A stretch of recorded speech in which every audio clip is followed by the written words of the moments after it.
Et si tu pouvais créer la vie de tes rêves, non pas en attendant que ça arrive, mais en concevant chaque aspect avec une pensée stratégique?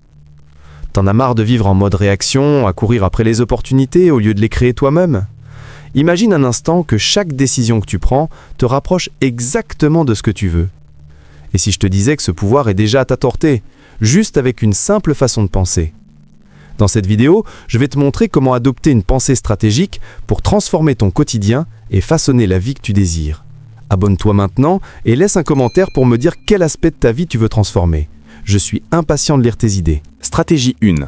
Analyse stratégique personnelle. Maintenant que tu comprends ce qu'est la pensée stratégique, appliquons ce regard puissant sur toi-même. L'analyse stratégique personnelle n'est pas qu'une simple évaluation de soi. C'est comme avoir une carte haute résolution de ta vie. Imagine-toi comme le CEO de ta vie. Chaque CEO doit connaître les forces, les faiblesses, les opportunités et les menaces de son entreprise. Tu dois aussi connaître les tiennes. Mais voilà où ça devient intéressant. La plupart des gens pensent que leurs forces sont juste des compétences, comme « je suis bon en mathématiques » ou « je suis créatif ». Mais la créativité ne concerne pas seulement l'art, elle consiste aussi à voir des solutions là où les autres voient des problèmes. Cette compétence en mathématiques ne se limite pas aux chiffres, elle aide à comprendre des systèmes complexes. La première étape est d'examiner tes victoires passées. Ne te contente pas de les lister, cherche les schémas. Pourquoi tu réussis? Est-ce parce que tu as pensé différemment? Parce que tu as persévéré plus longtemps? Parce que tu as connecté des idées que d'autres ont manqué? Ensuite, examine tes défis, pas comme des échecs, mais comme des données. Chaque revers t'apprend quelque chose sur ta stratégie actuelle. L'objectif n'est pas de te juger, mais de comprendre ton système d'exploitation personnel. Ce n'est pas juste une théorie, cela consiste à te voir clairement. Car une fois que tu as une compréhension véritable de ta position stratégique, tu peux prendre des décisions qui jouent en ta faveur. Tu peux exploiter tes forces, combler tes faiblesses et repérer des opportunités que les autres manquent. Stratégie 2. Développement de la vision stratégique. La plupart des gens vivent leur vie comme s'ils construisaient une maison sans plan. Ils empilent les briques et espèrent qu'une maison de rêve apparaisse. Mais le développement de la vision stratégique, c'est d'abord créer ce plan, cette feuille de route. Voici quelque chose de puissant. Ton avenir n'est pas quelque chose qui t'arrive, c'est quelque chose que tu conçois activement. Et la meilleure manière de le concevoir, commence par l'avenir, 5 ans dans le futur. Mais ne te contente pas d'imaginer les évidences, l'argent, la carrière, les relations. Va plus loin. Comment te sens-tu en te levant le matin? Quel problème as-tu résolu? Quel impact as-tu eu sur les autres? Quelles compétences as-tu maîtrisées? Et voilà où la vision stratégique devient réelle. Prends cette image de ton futur et travaille à rebours. Si c'est ta destination, qu'est-ce qui doit être vrai dans 1 an, dans 6 mois, le mois prochain? Chaque étape en arrière devient un jalon sur ta feuille de route stratégique. Mais que faire face à l'incertitude? C'est ici que beaucoup de gens se trompent. Ils pensent qu'ils doivent prédire l'avenir de manière exacte. En réalité, ta vision n'est pas une question de prédiction, mais de direction. C'est ton étoile du Nord, pas un GPS. Ta vision stratégique devient un filtre pour toutes tes décisions. Tu dois prendre ce job, déménager dans cette ville, apprendre cette compétence. Ta vision te donne la réponse. Quand tu sais où tu vas, chaque choix devient plus clair. Tu arrêtes de réagir à la vie et commences à la créer. Stratégie 3. Conception stratégique de l'environnement. Ton environnement façonne silencieusement tes décisions, jour après jour. La plupart des gens essayent d'utiliser leur volonté pure pour changer leur vie, mais les penseurs stratégiques savent quelque chose de fondamental. Ils conçoivent leur environnement pour rendre le succès presque automatique. Imagine ceci, si tu gardes des cookies sur ton bureau, tu vas les manger. Ce n'est pas un problème de volonté, c'est un problème d'environnement. Ce principe s'applique à tous les domaines de ta vie. La conception stratégique de l'environnement, c'est installer ton environnement pour que faire de bons choix soit facile et faire de mauvais choix soit difficile. Tu veux lire plus? Mets un livre sur ton oreiller et laisse ton téléphone dans une autre pièce. Tu veux faire de l'exercice? Dors dans tes vêtements de sport et place tes chaussures de course près de la porte. Mais cela va bien au-delà de l'espace physique. Ton environnement digital, ton cercle social, tes routines quotidiennes, tout cela fait partie de l'environnement que tu peux concevoir. Chaque environnement t'attire ou t'éloigne de tes objectifs. La partie la plus puissante, une fois que tu as configuré ces environnements correctement, de bonnes décisions deviennent ton choix par défaut. Tu ne luttes plus contre ton environnement, tu laisses ton environnement te propulser vers tes objectifs. Ce n'est pas une question d'environnement parfait, c'est une question d'environnement stratégique. Chaque petit changement compte. Chaque option par défaut que tu ajustes façonne tes choix quotidiens. Et ces choix façonnent ta vie entière. Stratégie 4, optimisation des ressources. Beaucoup de gens pensent que les ressources sont des choses qu'on dépense, mais les penseurs stratégiques savent la vérité. Les ressources sont des choses que l'on multiplie. Et quand tu comprends cela, tout change. Pense aux ressources comme des graines, pas comme des pièces de monnaie. Tu ne te contentes pas d'utiliser le temps, tu l'investis. Tu ne dépenses pas simplement de l'énergie, tu la canalises. Tu n'as pas juste des compétences, tu les composes. Voici le plus fascinant. Chaque ressource dans ta vie peut en créer d'autres. La connaissance mène à de meilleures décisions. De meilleures décisions mènent à plus d'opportunités. Plus d'opportunités créent davantage de ressources. C'est un cycle puissant. Le secret réside dans l'effet multiplicateur. Quand tu apprends une nouvelle compétence, cela ne fait pas que s'ajouter à tes capacités, cela les multiplie. Quand tu construis une relation forte, cela n'ajoute pas simplement une connexion, cela ouvre la porte à des réseaux entiers. Mais voici ce que la plupart des gens ignorent. Les ressources ne sont pas seulement ce que tu as, elles sont aussi ce que tu peux accéder. Tu n'as pas besoin de tout posséder, tu as juste besoin de savoir comment tirer parti de ce qui est disponible. Cela ne concerne pas la quantité que tu as, mais la manière dont tu utilises ce que tu as. Quand tu optimises tes ressources de manière stratégique, tu crées de l'abondance à partir de l'efficacité. Et c'est ainsi que tu transformes des ressources ordinaires en résultats extraordinaires. Stratégie 5. Gestion des risques et de l'incertitude. La plupart des gens voient le risque comme quelque chose à éviter, mais les penseurs stratégiques comprennent quelque chose de différent. Le risque n'est pas ton ennemi, c'est ton opportunité de croissance. Pense à la nature un instant. Les arbres qui ne rencontrent jamais le vent deviennent faibles et tombent au premier orage. Mais ceux qui affrontent régulièrement le vent développent des racines plus profondes et deviennent plus solides. Ta vie fonctionne de la même manière. Voici la grande différence entre une pensée moyenne et une pensée stratégique. Les penseurs moyens tentent d'éviter tous les risques. Les penseurs stratégiques apprennent à faire la différence entre les risques intelligents et les risques fous. Ils ne se contentent pas de se préparer à ce qui pourrait mal tourner, ils se positionnent pour tirer parti de ce qui pourrait bien se passer. Le secret réside dans ce que l'on appelle le risque asymétrique. C'est quand l'éventuel gain est bien plus grand que la perte potentielle. Par exemple, apprendre une nouvelle compétence, dans le pire des cas, tu perds un peu de temps, mais dans le meilleur des cas, tu transformes toute ta carrière. Voici ce qui rend cela encore plus puissant. Lorsque tu comprends correctement le risque, tu commences à créer des plans de secours qui se transforment en opportunités. Chaque plan B devient un autre chemin possible vers le succès. Ce n'est pas une question de devenir imprudent, c'est une question de devenir résilient. Quand tu apprends à gérer les risques de manière stratégique, l'incertitude cesse d'être effrayante et devient ta plus grande source d'opportunités. Stratégie 6. Stratégie de croissance et d'apprentissage. La manière dont la plupart des gens abordent l'apprentissage est complètement à l'envers. Ils cherchent des compétences au hasard, espérant que quelque chose va coller. Mais les apprenants stratégiques comprennent que l'apprentissage lui-même est une compétence, et c'est la plus puissante que tu puisses maîtriser. Ton cerveau n'est pas simplement un conteneur de connaissances, il fonctionne plutôt comme un réseau où chaque nouvelle chose que tu apprends se connecte aux autres choses que tu sais déjà. Et voici où cela devient intéressant, lorsque tu apprends de manière stratégique, ces connexions créent une croissance explosive. Le secret est ce que l'on appelle le transfert d'apprentissage. Lorsque tu apprends profondément une compétence, tu n'apprends pas seulement une chose, tu apprends plusieurs choses à la fois. Par exemple, apprendre les échecs améliore ta pensée stratégique. Apprendre la musique renforce ta capacité à reconnaître des schémas. Apprendre une nouvelle langue refait littéralement le câblage de ton cerveau. Voici comment faire en sorte que cela fonctionne pour toi. Au lieu d'apprendre des compétences aléatoires, cherche ce que j'appelle des métacompétences. Ce sont des compétences qui améliorent ta capacité à apprendre d'autres compétences comme la reconnaissance de schémas, les modèles mentaux et la pensée systématique. Ces compétences ne s'ajoutent pas simplement à tes capacités, elles les multiplient. Mais voici le véritable jeu. La croissance n'est pas linéaire, elle est exponentielle. Chaque nouvelle compétence que tu apprends rend l'apprentissage de la prochaine compétence plus facile. Chaque schéma que tu reconnais t'aide à repérer d'autres schémas plus rapidement. C'est un cycle auto-renforçant d'amélioration continue. Ce n'est pas une question de devenir un sachant-tout, mais plutôt de devenir une personne capable d'apprendre n'importe quoi, n'importe quand, n'importe où. Car dans un monde qui change à toute vitesse, l'avantage stratégique ultime, ce n'est pas ce que tu sais, mais à quelle vitesse tu peux apprendre. Stratégie 7. Stratégie relationnelle et réseau. Les relations ne sont pas simplement une partie de ta vie, elles sont des multiplicateurs de tout ce qui t'entoure. Les personnes les plus réussies comprennent quelque chose de fondamental. Personne ne réussit seul. Mais elles ne construisent pas des connexions aléatoires, elles construisent des connexions stratégiques.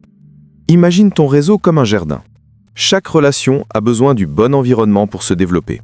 Certaines nécessitent une attention quotidienne, d'autres prospèrent avec des connexions profondes mais occasionnelles. L'essentiel, ce n'est pas de traiter tout le monde de la même manière, mais de comprendre la nature unique de chaque relation. Ce qui rend cela encore plus puissant, c'est que chaque personne dans ton réseau a son propre réseau. Chaque compétence qu'elle possède peut compléter la tienne. Chaque perspective qu'elle apporte peut élargir ta vision. Mais la véritable magie se produit quand tu connectes des personnes entre elles. C'est à ce moment-là que ton réseau commence à se développer tout seul. L'approche stratégique est simple mais profonde. Concentre-toi sur la création de valeur d'abord. Deviens connu comme quelqu'un qui connecte, qui aide, qui partage. Lorsque tu crées constamment de la valeur pour les autres, les opportunités commencent à te revenir automatiquement. Mais voici ce que la plupart des gens ignorent. Des réseaux solides ne se construisent pas sur des transactions, mais sur des transformations.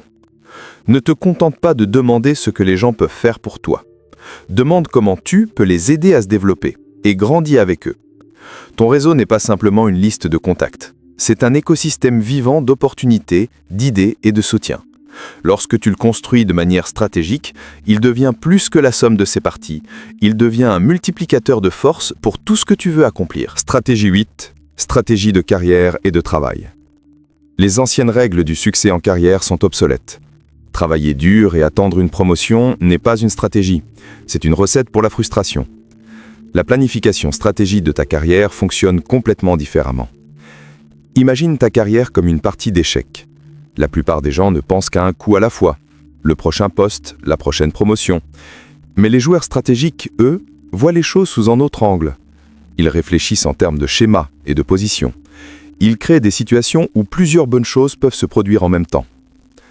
Ce qui rend la stratégie de carrière si puissante, c'est que chaque compétence que tu développes, chaque relation que tu construis, chaque projet que tu réalises, ce ne sont pas simplement des accomplissements, ce sont des actifs qui continueront à travailler pour toi. Ton objectif n'est pas juste de bien travailler, mais de te positionner de manière à ce que le bon travail crée des retours composés. Le secret réside dans ce que j'appelle un moat de carrière. C'est une combinaison de compétences, de relations et de réputation qui te rend non seulement précieux, mais irremplaçable. Lorsque tu as un moat, les opportunités viennent à toi. Tu cesses de compétitionner et commences à sélectionner. Mais voici ce qui rend cela vraiment extraordinaire.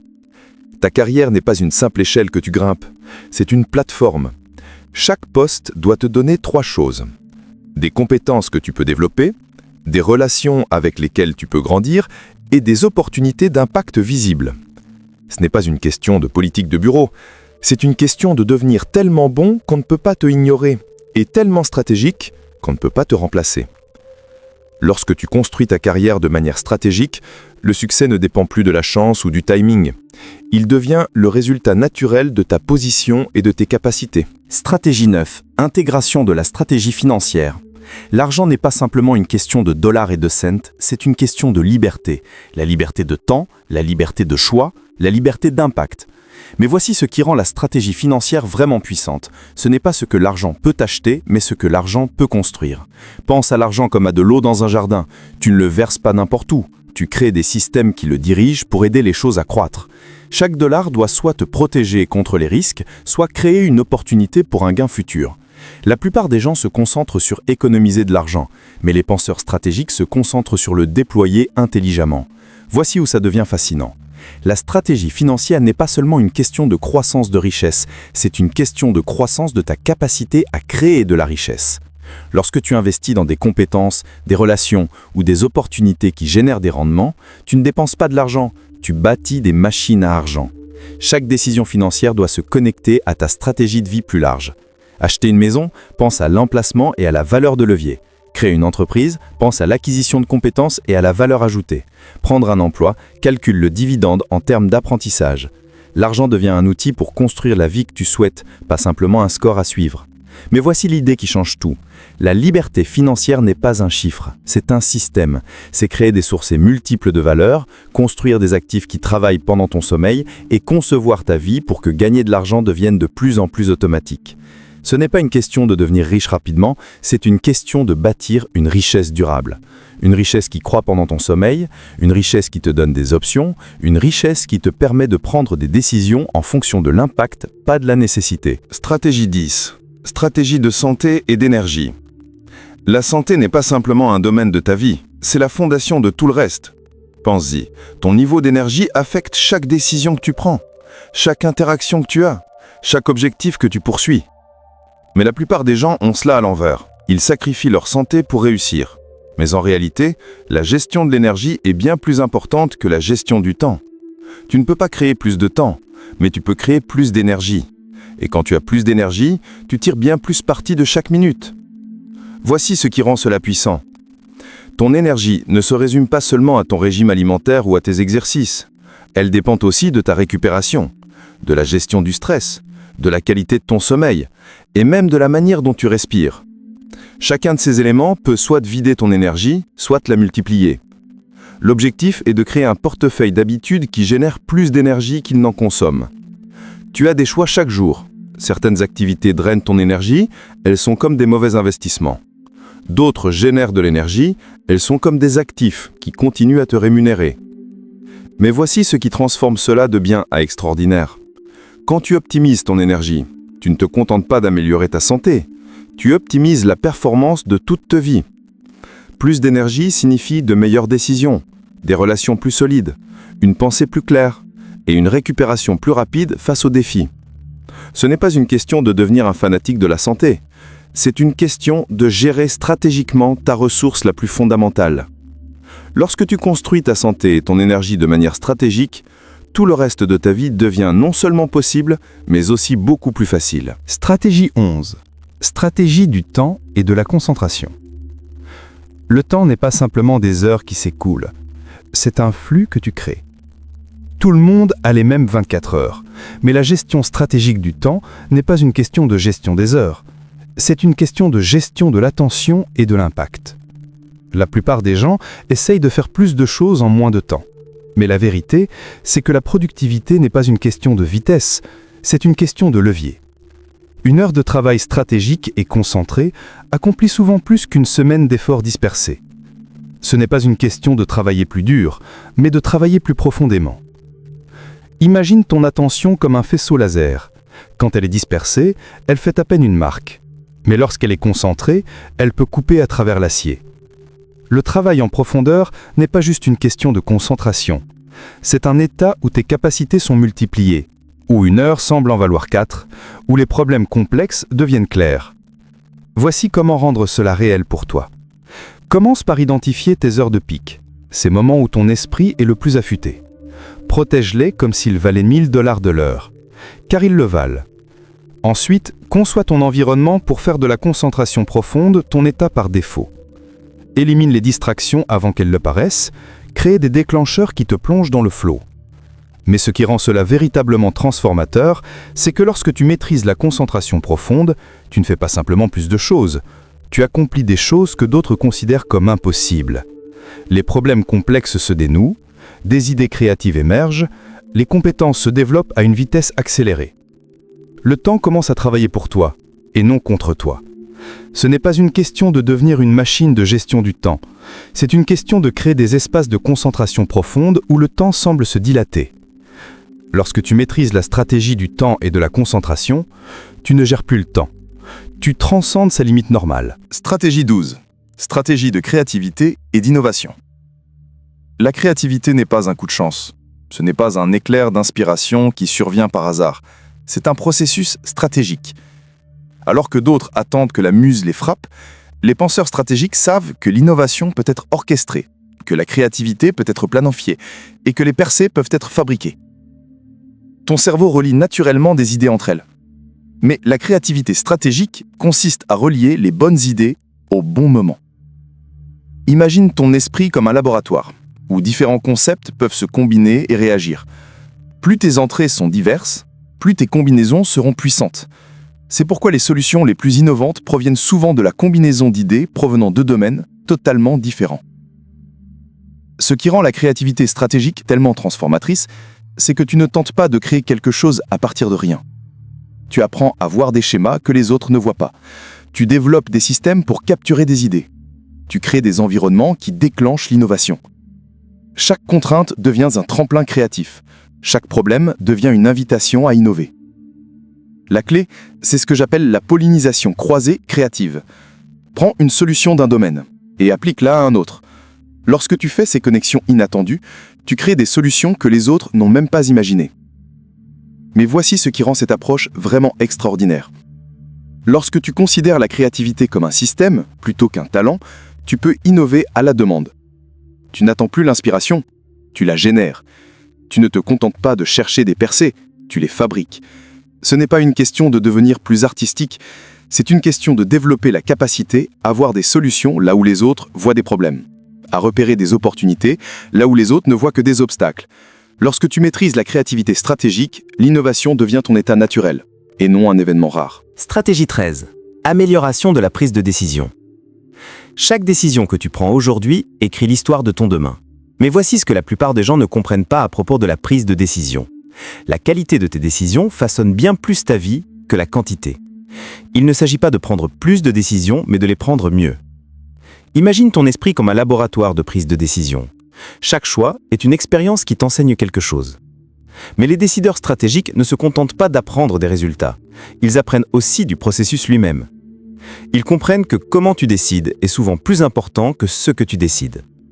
Ce qui rend la prise de décision stratégique si puissante, c'est que lorsque tu comprends l'architecture des choix, tu commences à voir des schémas. Tu repères les pièges décisionnels avant même de tomber dedans. Tu découvres des opportunités que les autres manquent complètement. Chaque décision devient une chance d'améliorer l'ensemble de ton système de prise de décision. La clé, c'est ce que j'appelle le stacking des décisions. Chaque choix doit te préparer à de meilleures décisions futures. Comme un joueur d'échecs qui pense plusieurs coups à l'avance. Tu ne te contentes pas de résoudre le problème d'aujourd'hui, tu crées les opportunités de demain. Ce n'est pas une question de prédire l'avenir, c'est une question de créer des positions qui fonctionnent bien, peu importe ce qui arrive.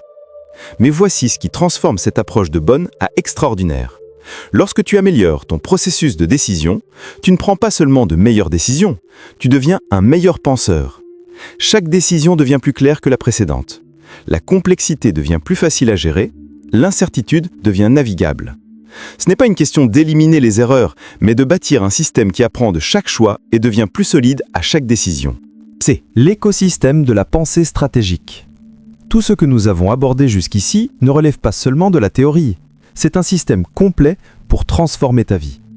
La pensée stratégique n'est pas une compétence isolée, c'est la compétence maîtresse qui améliore toutes les autres compétences que tu as. Réfléchis à ce que tu as appris à travers les fondations de la pensée stratégique, de l'analyse personnelle à la gestion des décisions. Tu disposes maintenant d'une boîte à outils complète pour concevoir la vie que tu veux. Chaque pièce s'interconnecte et se renforce mutuellement. Voici ce qui rend ce système si puissant. Ta vision stratégique guide tes décisions. Tes décisions façonnent ton environnement. Ton environnement soutient tes habitudes génèrent tes résultats. Et tes résultats renforcent ta vision. Ce n'est pas simplement une collection d'outils, c'est un écosystème de succès. La chose la plus importante à retenir est ceci. La pensée stratégique n'est pas quelque chose avec laquelle tu nais. C'est quelque chose que tu bâtis. Une décision à la fois, une idée à la fois, une action à la fois. Chaque fois que tu prends du recul pour voir la grande image, chaque fois que tu prends une décision alignée avec ta vision, chaque fois que tu crées un système au lieu d'agir impulsivement, tu renforces ton muscle stratégique. À partir de maintenant, tu as un choix. Tu peux continuer à laisser la vie se dérouler sans contrôle, ou tu peux commencer à concevoir la vie que tu souhaites vraiment. Rappelle-toi, la pensée stratégique n'est pas une question de prédiction de l'avenir, c'est une question de le créer. Ta vie est ton projet le plus important. Et avec la pensée stratégique, tu n'es pas seulement un joueur dans ce jeu, tu es le designer du jeu lui-même. Alors prends ces outils, applique-les tous les jours et regarde comment tu transformes ta vie. Tu passeras de quelqu'un à qui les choses arrivent à quelqu'un qui fait arriver les choses. C'est le pouvoir de la pensée stratégique. N'oublie pas, tout cela est à ta portée. Chaque petite action stratégique que tu entreprends aujourd'hui te rapproche de la vie que tu désires. Tu es le maître de ton destin et avec chaque décision éclairée, tu prends le contrôle de ton avenir. Si cette vidéo t'a inspiré et que tu veux transformer ta vie avec une pensée stratégique, n'oublie pas de t'abonner pour ne rien manquer de nos prochains conseils. Laisse un commentaire ci-dessous en me disant quelle stratégie tu vas appliquer en premier pour créer la vie de tes rêves. J'ai hâte de lire tes idées et de voir comment tu passes à l'action.